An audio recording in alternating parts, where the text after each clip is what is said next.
کائنات تیری پیدا کی ہوئی ہے، آسمان کو بنانا، سورج کو بنانا، چاند کو بنانا سب تیرا کام ہے۔ مولا ہمارا سر شرم سے جھکا ہوا ہے، ایک بار آسمانی دنیا پر اپنے حبیب کو بلا لے۔ اے ہے سبحان اللہ، ایک بار آسمانی دنیا پر اپنے حبیب کو بلا لے تاکہ میرا بھی شرم سے سر اٹھ جائے، میں بھی کہوں کہ ہاں اگر تیرے پاس ہیں تو میرے یہاں بھی آئے ہیں۔ تو آسمان کی اللہ رب العزت جل مجدہ نے دعائیں قبول کی اور اپنے حبیب کو آسمانی دنیا پر بلایا۔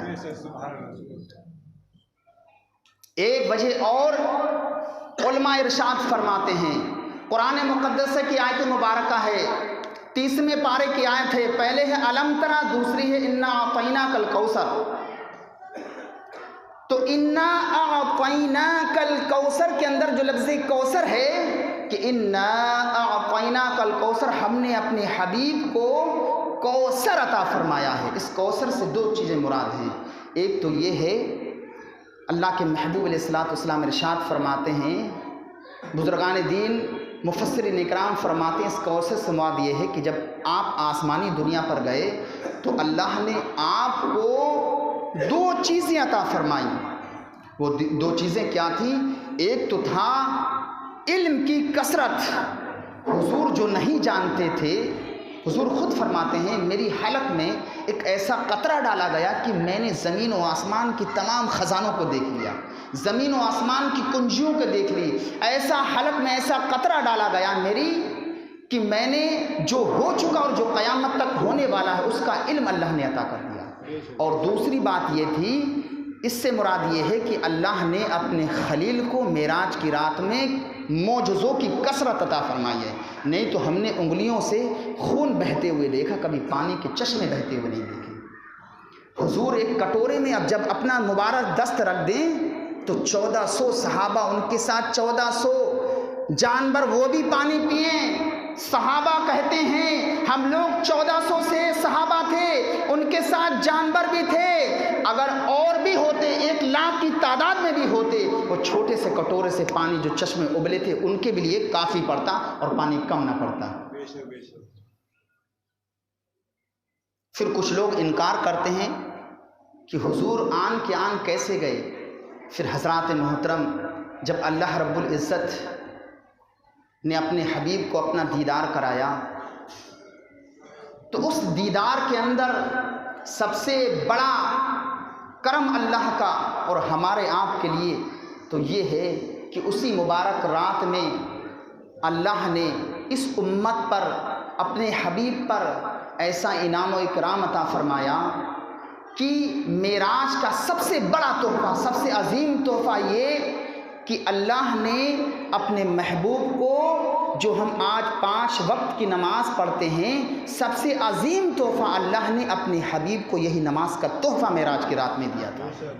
جو آج ہمارے سروں پر ٹوپیے ہیں، ہمارے چہروں پر داڑھی ہیں، ہماری پیشانی سجدوں کی وجہ سے چمکتی اور دمکتی ہیں، ہمارا مزاج تن بدن پاک رہتا ہے، ہماری طبیعتوں میں خوشحالی ہے، وہ اسی معراج کی رات کی برکت تھی کہ ہمیں نماز کسی مذہب میں دیکھو آپ، یہ شرف ہے کہ سارے لوگ بیٹھ کر ایک ساتھ نماز پڑھتے ہیں۔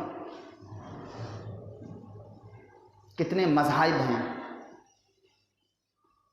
یہ صرف معراج کی رات کا تحفہ ہے جو اللہ نے اپنے حبیب کو عطا کیا اور حبیب کے ذریعے ہم تک پہنچا، اور یہ معراج کا تحفہ اتنا مبارک تحفہ ہے۔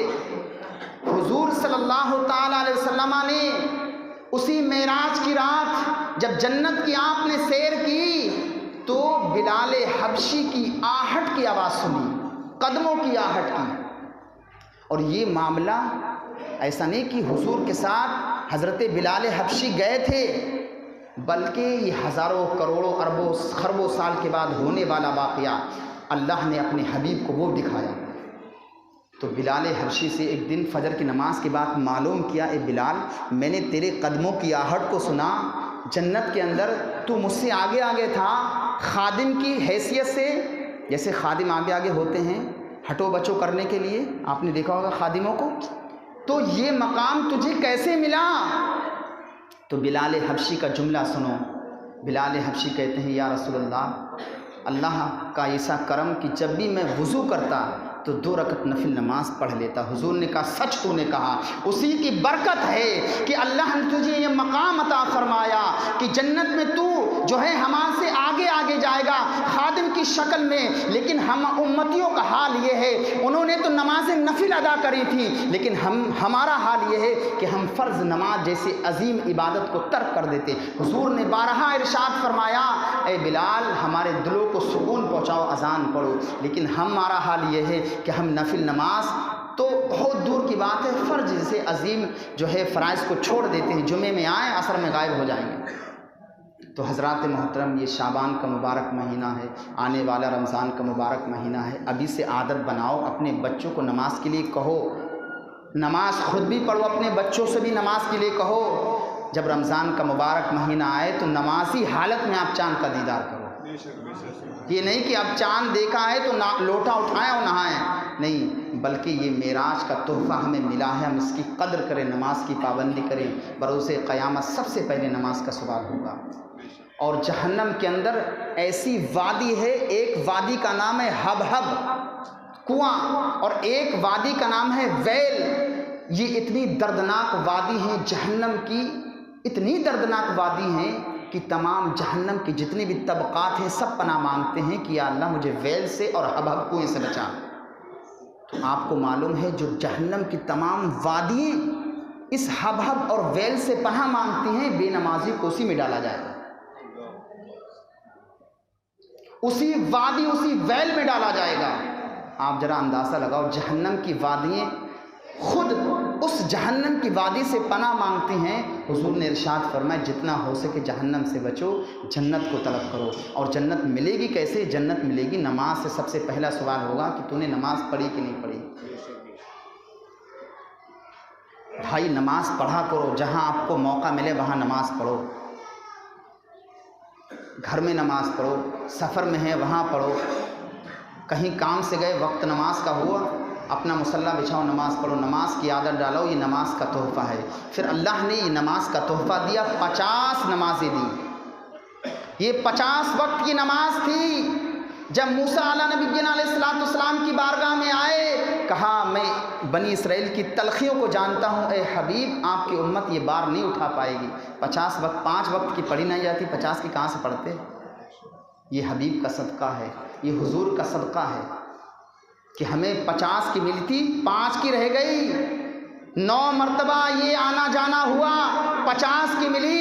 پھر یہ انعام و اکرام فرمایا، اے حبیب گھبرانا نہیں، امت کا سب سے زیادہ درد تھا، آپ کو ملی 5 کی، ثواب 50 کا ہی دیا جائے گا۔ سبحان اللہ۔ اور سورہ بقرہ کی 2 آیت مبارکہ یہ جنت کے خزانوں میں سے خزانہ ہے۔ ربنا ولا تحملنا ما لا طاقت لنا به واعف عنا واغفر لنا واعف عنا واغفر لنا وارحمنا اللہ ہم پہ رحم فرما، وارحمنا انت مولانا، تو ہی مولا، وانصرنا وارحمنا انت مولانا وانصرنا علی القوم الکافرین۔ یہ جنت کے خزانوں میں سے ایسا خزانہ ہے، یہ معراج کی رات اللہ نے اپنے حبیب کو عطا فرمائی۔ پھر اللہ رب العزت کا سوال ہوتا ہے، اے حبیب ٹائم ہو گیا حضرات محترم، گفتگو اور کی جاتی انشاءاللہ، تھوڑا سا بیان پھر کبھی ہوگا۔